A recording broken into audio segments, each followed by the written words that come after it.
Hello everyone, ladies, gentlemen, thank you for tuning in.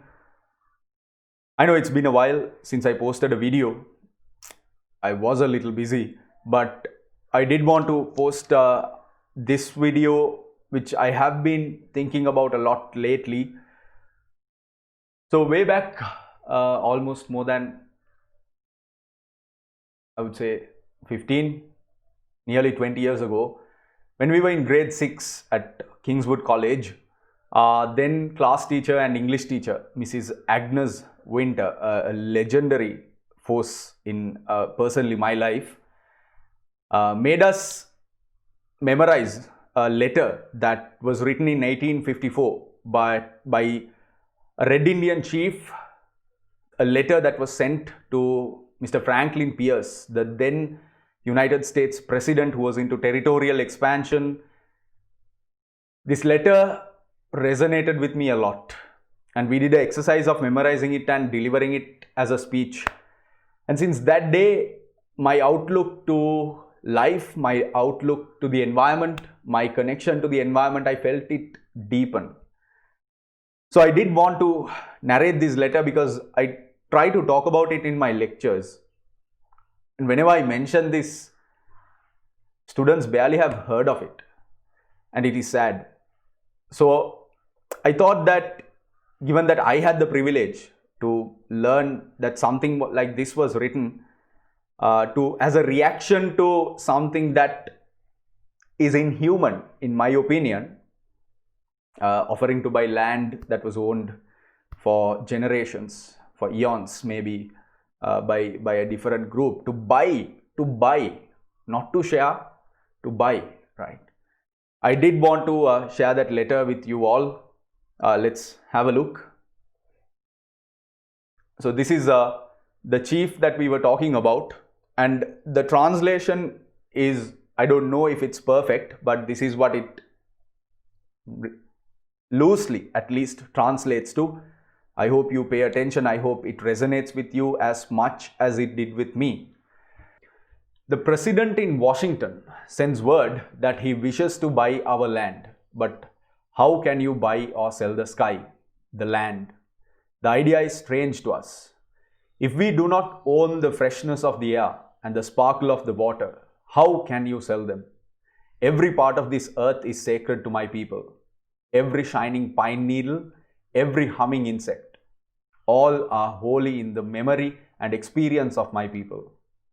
We know the sap which courses through the trees as we know the blood that courses through our veins. We are part of the earth and it is part of us. The perfumed flowers are our sisters. The bear, the deer, the great eagle, these are our brothers. The rocky crests, the juices in the meadow, the body heat of a pony, and man all belong to the same family.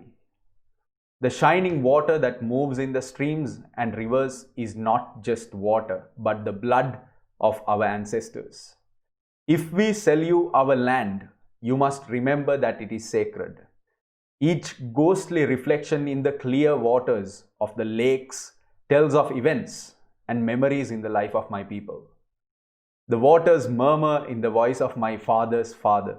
The rivers are our brothers, they quench our thirst. They carry our canoes and feed our children. So you must give to the river the kindness you would give any brother. If we sell you our land, remember that the air is precious to us, that the air shares its spirit with all the life it supports. The wind that gave our grandfather his first breath also receives his last sigh. The wind also gives our children the spirit of life. So if we sell you our land, you must keep it apart and sacred, as a place where man can go to taste the wind that is sweetened by the meadow flowers. Will you teach your children what we have taught our children, that the earth is our mother? What befalls the earth befalls all the sons of the earth. This we know, the earth does not belong to man. Man belongs to the earth. All things are connected like the blood that unites us all. Man did not weave the web of life. He is merely a strand of it. Whatever he does to the web, he does to himself. One thing we know, our God is your God. The earth is precious to him, and to harm the earth is to heap contempt on its creator. Your destiny is a mystery to us. What will happen when the buffalo are all slaughtered, the wild horses tamed? What will happen when the secret corners of the forest are heavy with the scent of many men, and the view of the ripe hills is blotted by talking wires? Where will the thicket be? Gone. Where will the eagle be? Gone.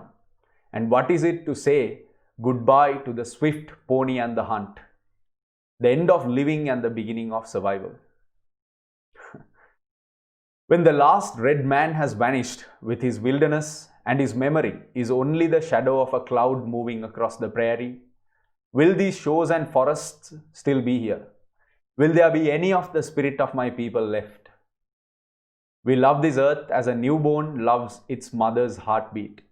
So if we sell you our land, love it as we have loved it. Care for it as we have cared for it. Hold in your mind the memory of the land as it is when you receive it. Preserve the land for all children and love it as God loves us all. As we are part of the land, you too are part of the land.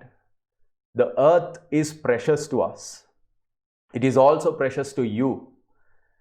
One thing we know, there is only one God. No man, be he red man or white man, can be apart. We are all brothers. Noah Seattle, Chief of the Suamisu tribe, Seattle, USA, written and sent to the United States President in 1854. I do want to give credits to the website as well, FAIN ILF. This is very powerful. And in a day and age where, Sir David Attenborough's documentary on the precious life on the planet just released a few days ago. I hope you watch it.